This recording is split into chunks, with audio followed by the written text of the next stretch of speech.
మనం వెళ్ళవలసిన మార్గం తెలియజేసే దేవుని స్తోత్రములు మనం చదువుకునే వాక్యం సమూయేలు మొదటి గ్రంథం 9వ అధ్యాయం 4-11 వరకు. అతడు పోయి ఎఫ్రాయిము మన్యం తిరిగి ఎలీషా దేశమును సంచరింపగా అవి కనబడలేదు. తర్వాత వారు షైలీము దేశమును దాటి సంచారం చేసిరు కానీ అవి కనబడకయుండెను.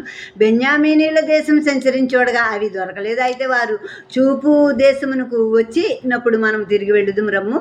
కార్దబొమ్మల కొరకు చింతింపక నా తండ్రి మన కొరకు విచారపడునేమో అని సౌలు తన యొద్దనున్న పనివానితో అనగా, వాడు ఇదిగో ఈ పట్టణంలో దైవజనుడు ఒకడున్నాడు, అతడు గనుడు, అతడు ఏ మాట చెప్పినా ఆ మాట నెరవేరును. మనం వెళ్ళవలసిన మార్గమును అతడు మనకు తెలియజేయనేమో, అతని యొద్దకు వెళ్ళుదుము రండి అని చెప్పిను. అందుకు సౌలు, మనం వెళ్ళినడల ఆ మనిషికి ఏమి తీసుకుని పోదము?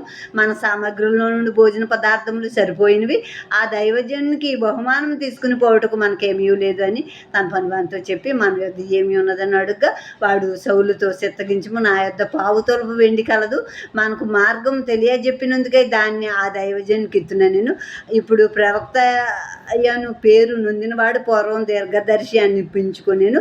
పూర్వం ఇశ్రాయేల్లో దేవుని యొద్ద విచారణ చేటుకే ఒకడు బయలుదేరినడల మనం దీర్ఘదర్శకుని యొద్దకు పోవుదుం రండి అని జనులు చెప్పుకున్నట్టు వాడుక. సౌలు, నీ మాట మంచిది, వెళుదుం రమ్మనగా వారు దైవజనుడు ఊరికి పోయిరి. ఊరికి ఎక్కిపోవచ్చుండగా నీళ్లు చేదుకున్నట్టుకు వచ్చిన కన్యకలు తమకు కనబడినప్పుడు, ఇక్కడ దీర్ఘదర్శి ఉన్నాడా అని అడిగిరి. ఇక్కడ గార్ధబొమ్మలు వెతుకుతూ సౌలు పనివాడు ఆ దేశాలన్నీ తిరుగుతున్నారు. ఆ దేశాల పట్టణాల ప్రాంతాలన్నీ తిరిగినప్పుడు వాళ్ళ గార్ధబొమ్మలు వాళ్ళకి కనబడలేదు. కనబడకపోయేటప్పటికి సౌలు అంటున్నాడు పనివాడితో, ఈ గార్ధబొమ్మల గురించి కంటే మన గురించి నా తండ్రి చింతిస్తూ ఉంటాడు, ఇంకా రాలేదు నా బిడ్డ అని చింతిస్తూ ఉంటాడు. వెళ్ళిన వాళ్ళు ఇంకా రాలేదని మన గురించి చింతిస్తాడు నా తండ్రి. కనుక మనం వెళ్ళిపోదాం ఊరికి, ఇంకా మా తండ్రి దగ్గరికి వెళ్ళిపోదామని పనివాడితో సౌలు చెప్పినప్పుడు,